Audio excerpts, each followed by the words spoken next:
யாராவது ஒரு கிரியேச்சரை பார்த்ததுக்கப்புறம் ஒரு பெரிய டிசாஸ்டர் நடந்தால் அது ஜஸ்ட் நம்ம ஒரு கோஇன்சிடென்ஸ் தான் நினைப்போம்.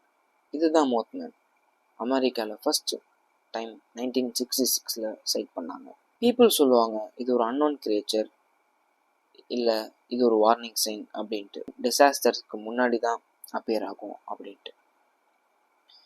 மோஸ்ட்லி நைட்டில் தான் இது வரும்.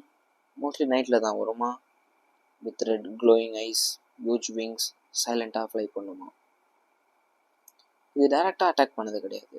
பட் இதை பார்த்ததுக்கப்புறம் big events like bridge collapse, accidents இந்த மாதிரி நிறைய நடந்திருக்கு அப்படின்ட்டு சொல்கிறாங்க. ரிப்போர்ட்ஸ் இருக்குது. எங்கேருந்து இதை நம்ப ஆரம்பித்தாங்க அப்படின்னா 1967 சில்வர் பிரிட்ஜ் கொலாப்ஸ் ஆன அப்புறம் மோத்மேன் சைட்டிங்ஸ் கனெக்ட் பண்ணாங்க. அதனால இது ஒரு பேட் ஓமன் அப்படின்ட்டு நம்பினாங்க. ஸோ மோத்மேன் ஒரு கிரியேச்சரா இல்லை ஒரு வார்னிங்கா? நெக்ஸ்ட் டைம் ஸ்கையில் ஏதோ அன்யூஸ்வலாக பார்க்கும் போது அதுக்கு மீனிங் இருக்குமோ?